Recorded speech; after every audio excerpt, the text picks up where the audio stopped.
लोगों, दरो दीवार पे लिखी है कहानी लोगों। कहां से शुरू करूं ये कहानी? जुल्म सितम की ये दास्तां, आजादी के परवानों की वीरता और त्याग की गाथा। मैं जो एक रूह हूं, आत्मा हूं, उन तमाम लोगों की जिन्होंने अपने खून पसीने से, अपने बलिदान से, जान की कुर्बानियों से इस मिट्टी के जर्रे जर्रे को आजादी का तीरथ बना दिया। सदियों से मैं इसी जगह मौजूद हूं। मेरे सीने में दफन है वो सारी कहानियां जिन्होंने इन हरे भरे खूबसूरत टापुओं को वो खौफनाक नाम दिया, काला पानी।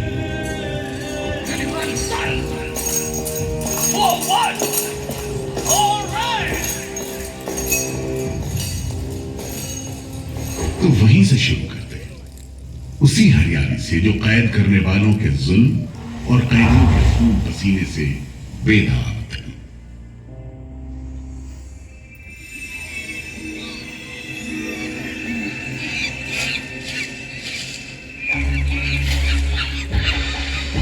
कहते हैं अंडमान द्वीप समूह का नाम रामायण के प्रतापी वानर देवता अंडमान यानी हनुमान के नाम पर रखा गया।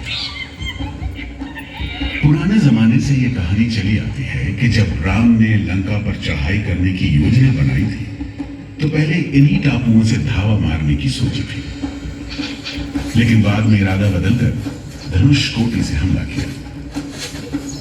इतिहास और पुराण में अंडमान द्वीप समूह इसी सिलसिले में याद किया जाता रहा है। उधर दूसरी शताब्दी के रोमन भूगोल शास्त्री टॉलमी ने इन टापुओं को दुनिया के पहले नक्शे में जगह दी और नाम रखा एग्डेवन, एक ग्रीक गॉड एगेमेम्नॉन के नाम पर, जो भाग्य का प्रतीक है। इन टापुओं की तरफ लोगों का आना शुरू हुआ। धर्म प्रचारक, लुटेरे, बागी, मल्ला, किस्मत आजमाने को निकले जहाजी, हर तरह के लोग यहां आते रहे। 18वीं सदी के अंत में ईस्ट इंडिया कंपनी ने इन टापुओं पर एक बस्ती कायम करने की कोशिश की और यहां लेफ्टिनेंट आर्चिबाल्ड ब्लेयर को भेजा, मगर यह कोशिश नाकाम रही और अगले 60-70 बरस तक किसी ने इन टापुओं की सुध नहीं ली।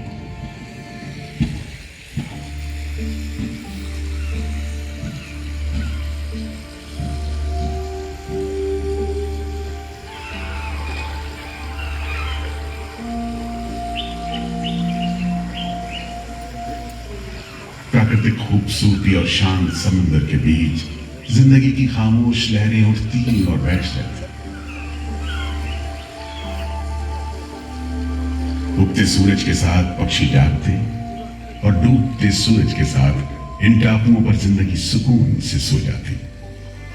कि तभी भारत का पहला स्वाधीनता संग्राम यानी 1857 की आजादी की लड़ाई शुरू हो गई।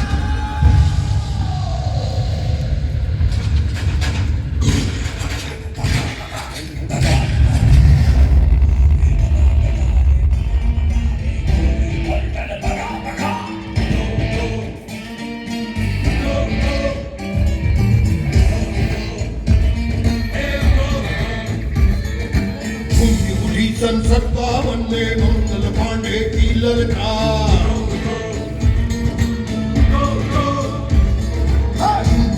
सन 57 में मंगल पांडे की ललकार अंडमान द्वीप समूह पर पड़ने वाली थी।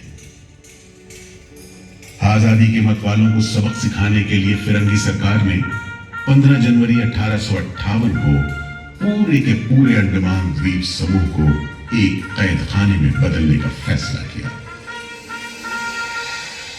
His Excellency गवर्नर जनरल ने काउंसिल में यह फैसला किया है कि अंडमान आइलैंड में कैदियों की एक बस्ती बनाई जाए।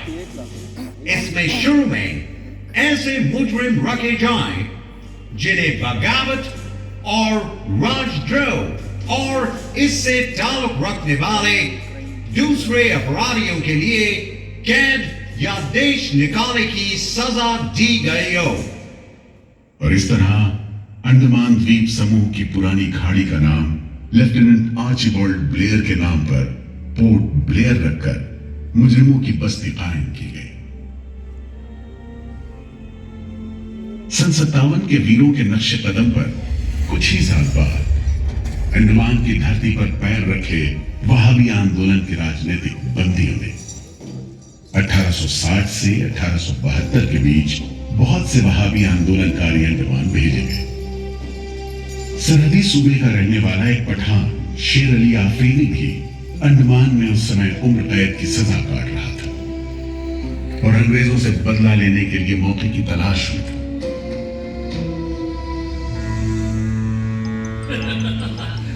शेर अली, तुम इस भीड़ में कैसे? ओए, हम सुना है फिरंगी का लाट साहब इधर आता है। हम भी देखने आया है जुल्म करने वाले का सरदार कैसा दिखता है। हटो हटो, रास्ता छोड़ो, और चलो गई। आप लोगों की हमारी इधर हटो, हटो, हटो। अरे खबर क्या तो इस रास्ते के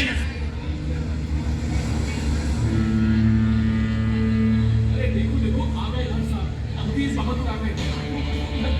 मिस्टर बर्ड, मैं सोचता हूँ कि इस खूबसूरती के बीच रहने के लिए प्रिजनर होना भी मैं एक्सेप्ट कर लेता। Yes, indeed. Just look how beautiful this place is. ये प्रिजनर लोग इस खूबसूरती को नहीं देखते, वरना इस टापू को प्रिजन नहीं स्वर्ग समझते। यस सर, आप ठीक कहते हैं। इधर आइए प्लीज। हम तुमको खत्म कर देगा फिरंगी जालिम। कैदियों के साथ तुम लोग जो हैवानी सलूक करते हो, हम बर्दाश्त नहीं करेगा। पकड़ो इसको। शेर अली है, सजा याफ्ता कैदी, सजा में रियायत पाकर नाई की दुकान जलाना। जैसा कि होना था, शेर अली को फांसी हो गई।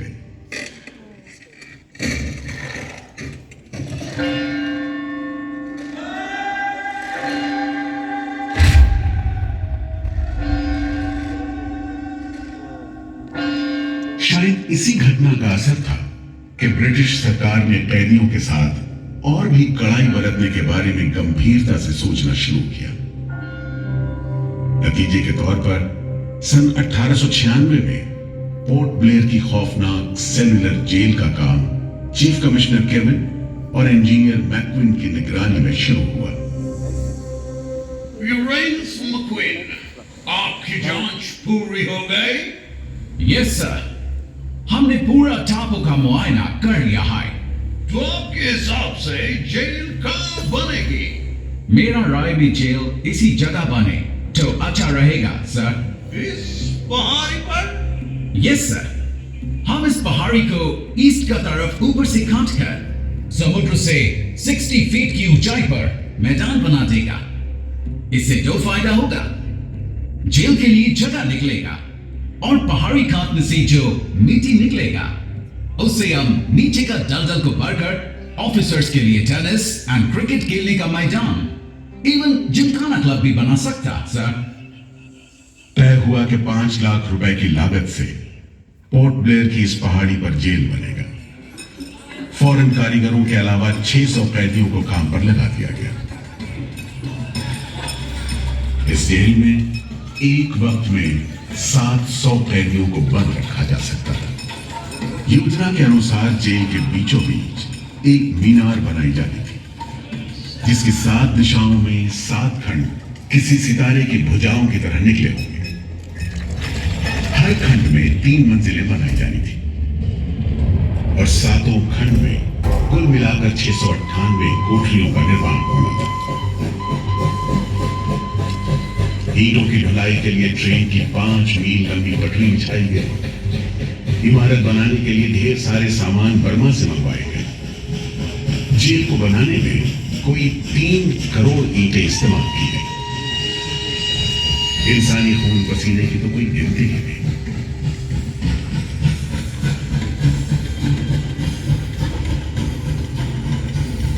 सुबह, दोपहर, शाम, रात कोड़े चलते रहे और काम होता रहा।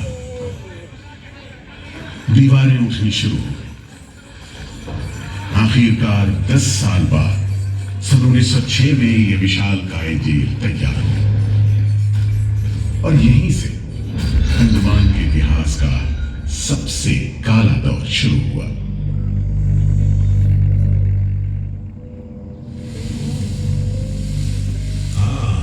सच कहते हो, आज भी उस दौर को याद करके झुरझुरी सी हो जाती है।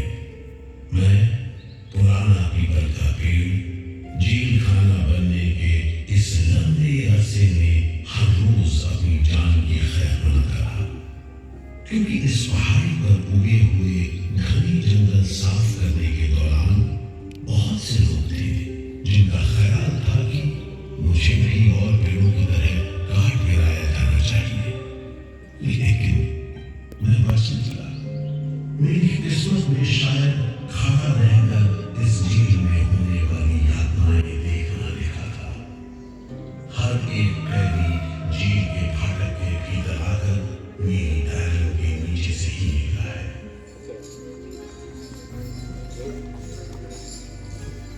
जैसे जैसे अंग्रेजी शासन के खिलाफ आजादी की मांग तेज हुई, ब्रिटिश सरकार ने सेलुलर जेल के फाटक हर छोटी बड़ी बात के लिए खोलने शुरू कर दिए। किसी ने पर्चा निकाला तो अंडमान जेल, किसी ने लेख लिखा तो अंडमान जेल। लेकिन जब आजादी की लौ दिल में जल रही हो तो लोगों को कब तक रोका जा सकता है? 20वीं सदी शुरू होते होते फिरंगी सरकार के खिलाफ जंग में तेजी आ गई। अलीपुर षड्यंत्र कांड, चटगांव डकैती कांड, काकोरी कांड, लाहौरी बम कांड, मोपला विद्रोह, नासिक षड्यंत्र, कितने मामले गिनवाए, ये सूची लंबी है। लिहाजा एक नए किस्म के अभियुक्तों ने अंडमान की सेल्युलर जेल में कदम रखा। ये नई किस्म थी क्रांतिकारियों की। क्या शानदार लोग थे, मस्ती में झूमते, गीत गाते जेल में कदम रख रहे थे, मानो जेल नहीं मंदिर जा रहे हो। आजादी के ये परवाने देश के कोने कोने से आए थे। सरफरोशी की तमन्ना अब हमारे दिल में है, देखना है जोर कितना बाजुए कातिल में है।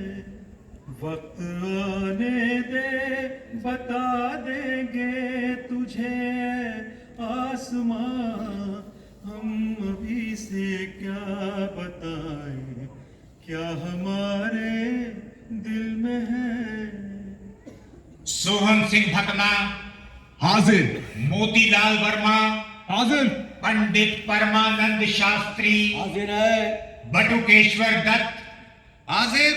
सचेंद्र नाथ सान्याल, हाजिर। उल्लासकर दत्त, हाजिर। पृथ्वी सिंह आजाद, पृथ्वी सिंह आजाद, हाजिर। हर आदमी के दिल में स्वाधीनता की लौ जल रही थी।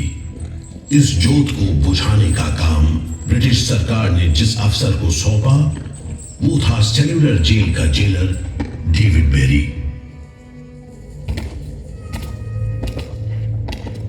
जमादार। जी हुजूर। नया कैदी लोग आया? जी सरकार, सभी लाइन से खड़े हैं। ठीक है, सुनो, इनसे कह दो कि इस जगह पर हम शेर को पालतू बनाता है। तुम जेल का दीवार देखता है, जानता है इसको इतना नीचे क्यों बनाया? इधर से कोई भागने को नहीं सकता। यह सब तरफ 1000 माइल्स तक पानी है और ऊपर खुदा है, और तुम हमको देखता? हम इधर का खुदा है, डेविड बेरी। Get it? इस तरह पर उनके जेल की मियाद खुदी हुई थी 50 बरस। 30 दिसंबर 1910 से 30 दिसंबर 1960 तक। वेल सावरकर, तुमको 2 बार का उम्र कैद का सजा मिला है। 50 बरस बाद सरकार तुमको छोड़ देगा। मिस्टर बेरी, तुम्हें विश्वास है कि तुम और तुम्हारी सरकार 50 बरस यहां रह पाएगी? सावरकर को इस बात में रत्ती भर भी शक नहीं था कि आजादी की जो लपटें हिंदुस्तानियों के मन में धड़क रही हैं, उन्हें अंग्रेज अब बुझा नहीं सकेंगे और जल्द ही उन्हें जाना होगा। इसी प्रबल विश्वास के बल पर सावरकर 10 बरस लंबा अरसा सेलुलर जेल की एक ही कोठरी में रह सके। उन्हें बहुत ही खतरनाक कैदी करार देते हुए इतने कड़े पहरे में रखा गया था कि उनके भाई गणेश को 2 बरस तक पता भी नहीं चला कि वीर सावरकर उनके ही नक्शे कदम पर चलते हुए सेल्युलर जेल आ पहुंचे हैं, जहां बरसों की तकलीफ है, जेलर के जुल्म है, कड़ी मेहनत और नितांत अकेलापन है, जहां जिंदगी 13 फुट लंबी और 7 फुट चौड़ी कोठरी में सिमट कर रह जाती है।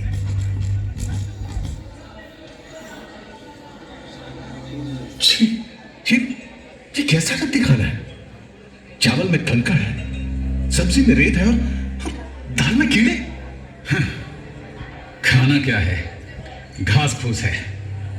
बर्तन भी देखो कैसे टूटे फूटे, जंग से लाल और तेल से जुड़े हुए। सबसे ज्यादा कमी तो पानी की है। आज सुबह जब मैंने पानी मांगा, जमादार बोला दिन में 2 बार मिलेगा बस। अरे पीने लायक होता तो बात थी। इतनी बास मारता है कि नाक बंद करके पीना पड़ता है। इस खाने को कैसे खा सकते हैं? कैदियों को गाली देना या पीटना मामूली बात थी, चाहे वो खा रहे हों या काम कर रहे हों। और काम न सिर्फ मुश्किल था बल्कि उसका कोटा भी तय था। 7 में से 4 खंडों की कोठरियों में तेल निकालने के उपकरण लगे थे।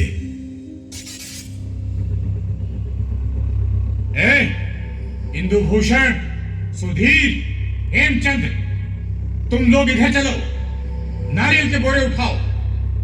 हर बोरे में है 25 सेर नारियल। इन्हें पहुंचाओ 3री मंजिल पर। शाम तक हर आदमी को 30 पाउंड तेल निकालना है, समझे? हम इतना तेल कैसे निकालेंगे? वो मशीनें तो हाथ से चलानी पड़ती हैं। ज़बान मत लड़ाओ बदमाश।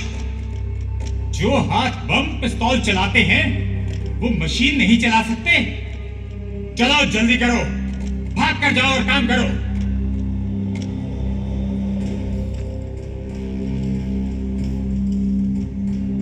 मेरा बात ध्यान से सुनो। जी हुजूर। जो आदमी काम नहीं करे उसको पेट लगाओ। जी हुजूर। समझा? जी। सजा दो, कोई छूट नहीं दो। जी। कोटा पूरा कराओ। जी।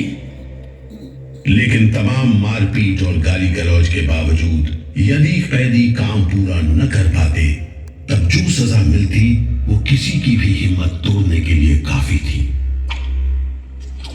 जमादार जी हुजूर। इसको 2 दिन तक टाट का वर्दी पहना। कल से इसका खाना बंद। जी। सिर्फ 2 कप कंजी दो। जी हुजूर। ये पहला बार काम नहीं पूरा किया। जी। इस वास्ते इसको 1 हफ्ता हथकड़ी में रखो। जी हुजूर। ये बागी का बच्चा है, इसको बेड़ी डालो। इसको भी बेड़ी डालो 6 महीने तक। जी हुजूर। तुम अब तक 5 बार काम का कोटा पूरा नहीं किया, हम तुमको इस बदमाशी का मजा चखाएगा। जमादार जी हुजूर। इसको तन्हाई में रखो। जी। Solitary confinement. जी। कोठरी में काम दो। जी। और इसको पेट लगा। और मारो, और मारो। नारे बोलेगा।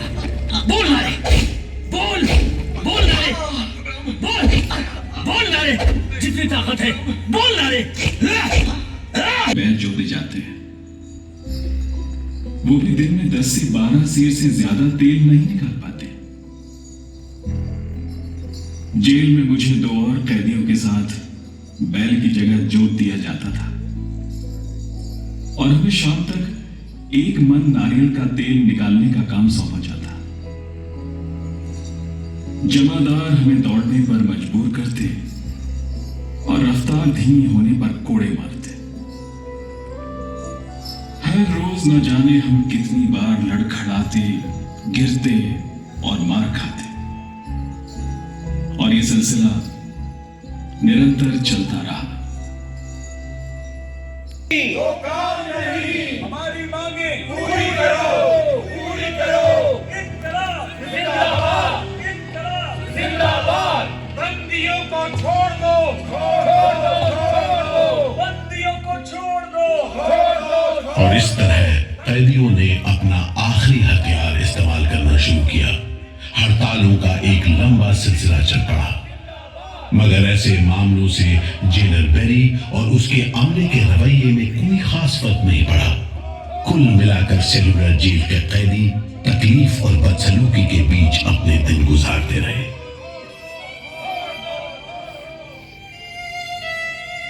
मगर एक सुख का स्मरण ना करना नाइंसाफी होगी। वो सुख था बुलबुलों की चहक, उनका मधुर स्वर, उनके झुंड कल कल करते नारियल के टुकड़ों पर टूट पड़ते। गंभीर विचारों से मुक्ति पाने के लिए मैं मन को बलपूर्वक इन बुलबुलों की चहक में लगाए रखता। फिर भूख हड़ताल का सहारा लिया। भूख हड़ताल करने वालों में सरदार भगत सिंह के बहादुर साथी महावीर सिंह भी शामिल थे। हड़ताल के 5वें दिन जब कैदियों को जबरदस्ती खुराक दी जाने लगी तो महावीर सिंह ने ताकतवर विरोध किया। जालिमों, तुम नहीं जानते कि हम कौन हैं। हम मर सकते हैं पर छुपकर नहीं रह सकते। हमें ऑर्डर मिला है तुम्हें दूध पिलाने का। चलो जमादार, पकड़ो इसे। इनकलाब जिंदाबाद।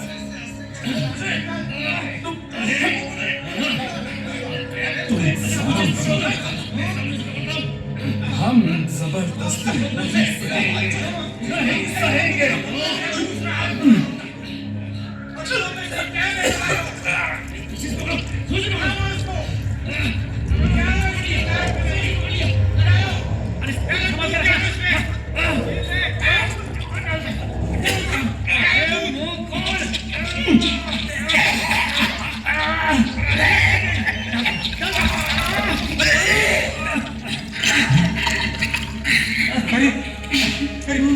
क्या हो गया? क्या हो गया? अरे ये तो क्या करें? अरे इसकी तो आंखें उलट गई। अरे इसकी तो आंखें उलट गई है। अब क्या करें? लगता है दूध इसके फेफड़ों में चला गया है साहब। क्या हो? नली निकालो, जल्दी करो, जल्दी। जी। इसकी तो सांस बंद हो गई। अब क्या होगा? होगा क्या? लाश को गुपचुप ठिकाने लगा दो, किसी को कानो कान खबर ना हो। मैं तो कहता हूँ साहब, इसकी लाश को बोरे में डालकर पत्थर से बांधकर समंदर में बहा दीजिए। किस्सा खत्म। चलो, बिल्कुल ऐसा ही खड़ा। झटपट ले जाओ उसे, झटपट ले जाओ। लेकिन ये खबर छिपी नहीं रह सकी। जब लोगों को पता चला तो देश भर में विरोध की भीषण लहर फैल गई।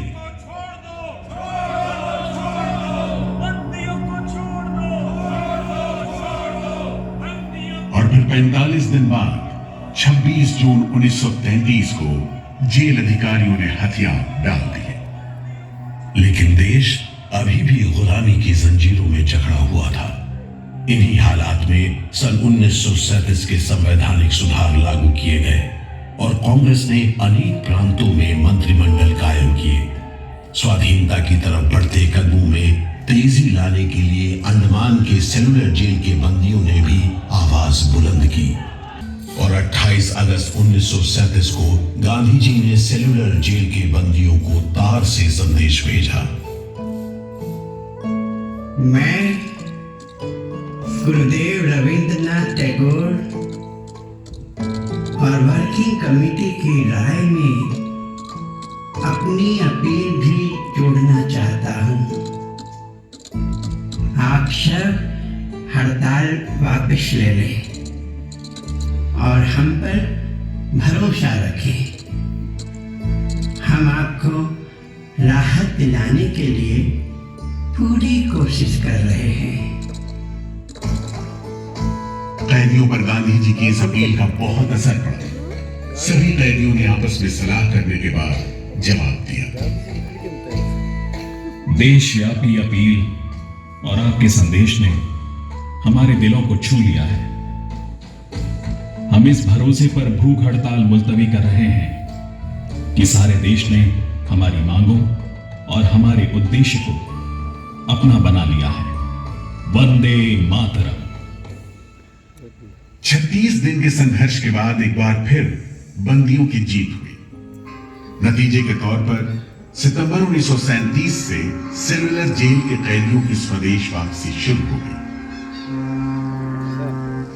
आखिरी जत्था जनवरी 1938 में रवाना हुआ और 80 साल बाद सेलुलर जेल राजनीतिक बंदियों से खाली हो गई और अंडमान द्वीप समूह के इतिहास का एक तकलीफ देकर खत्म हो गया।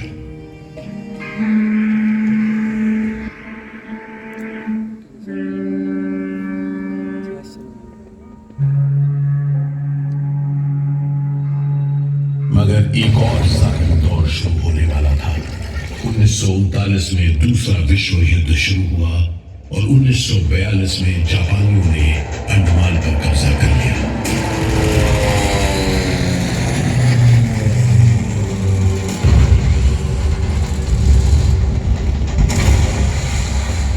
हालांकि अंडमान पर जापानियों का कब्जा सिर्फ 3 साल रहा, लेकिन इस अरसे में ही उन्होंने काफी जुल्म ढाए। हर आदमी उनकी नजर में अंग्रेजों का जासूस था। हर रोज खेतों से, दूर दराज के गांव देहात से दसियों लोग पकड़े जाते और मौत के घाट उतार दिए जाते। बहुत से लोग तो खाने की कमी के कारण जहाज पर लाद कर दूर समंदर में फेंक दिए जाते।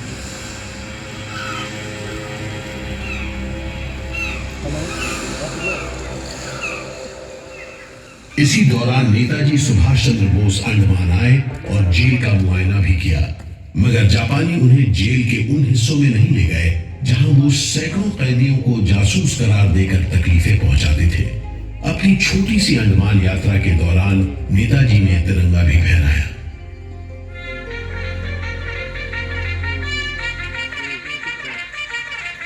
अगस्त 1945 में दूसरा महायुद्ध समाप्त हुआ और 3 साल 6 महीने 15 दिन के कब्जे के बाद अक्टूबर 1945 में अंडमान की जापानी छावनी ने अंग्रेजों के आगे हथियार डाल दिए।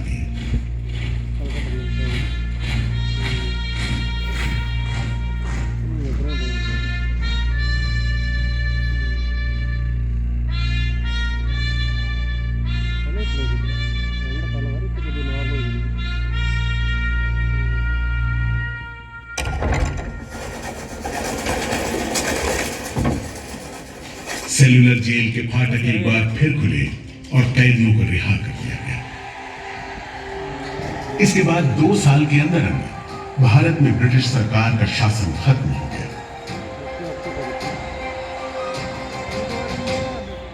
अंडमान द्वीप समूह अब काला पानी के खौफनाक नाम से नहीं जाना जाता, लेकिन ये सारी तकलीफें जो आजादी के प्रेमियों ने यहां झेली, वो सारी कुर्बानियां जो देशभक्त वीरों ने यहां दी, आज भी देशवासियों के दिलो दिमाग पर छपी हुई है।